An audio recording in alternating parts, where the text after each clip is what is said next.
All right. I want to talk about something grief does that nobody really warns you about. People expect the sadness, the crying, the missing, them feeling that hits you when you're just doing basic tasks, making coffee, laundry. Suddenly the air changes, the heaviness grows, and it's back. But there's this other thing that can show up after a real loss, and it doesn't always look like grief. Sometimes it looks like you've just become a person who can't relax. After my wife died of cancer, I started living in this heightened, overprotective awareness. Not paranoia, not I'm being hunted, just a quiet readiness humming in the background. Like my body's always asking, okay, what's next? And it's strange because intellectually I was safe. I'm not in danger. I'm not in a crisis. But my nervous system didn't agree, which brings me to the fuzzy guy in the background here. Bigfoot. There are no documented Bigfoot attacks, but Bigfoot is a perfect symbol for the unpredictable, the things you can't control, and grief can train you to expect the next hit to your life. It's like your body learns this brutal lesson. The worst thing can happen, even when you're trying your best, even on an ordinary day. So after that, your system gets jumpy. You start scanning without meaning to. You walk into a room and you automatically clock exits. You hear a sound at night and your body wakes up before your brain does. Sometimes you're totally fine, and then out of nowhere, you get that heavy little pulse of something's coming. And nothing is coming, but your body doesn't trust that. I feel grief makes you sensitive to surprise, since surprise is how loss occurs. So the brain tries to solve it the only way it knows how, by staying ready.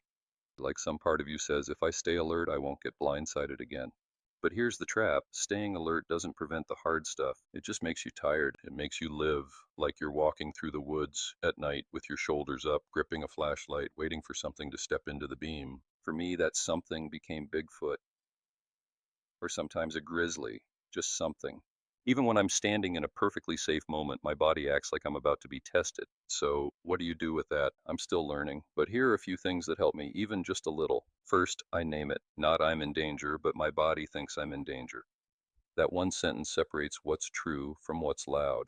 Second, I try to drop the shame. If you're living in hyper awareness after loss, you're not broken. You're adapted. Your body learned something and it learned it the hard way.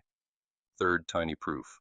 Not big speeches, not everything is fine forever. Just small, honest moments of proof. I notice my shoulders up and I drop them. I realize I'm holding my breath and I finish the exhale. I unclench my jaw.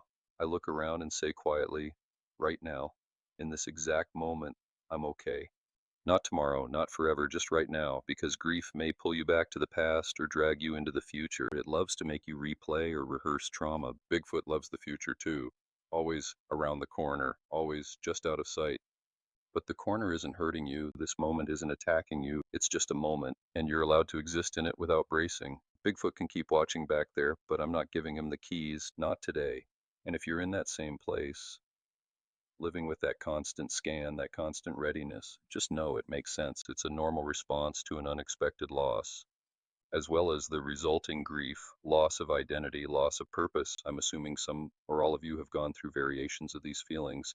Just know that with time, support, patience, and your own ongoing work, your internal system can learn to stabilize again. One deep breath at a time, one small step at a time, one day at a time. If you're having difficulties with resolving grief or unable to heal on your own, please consider professional help.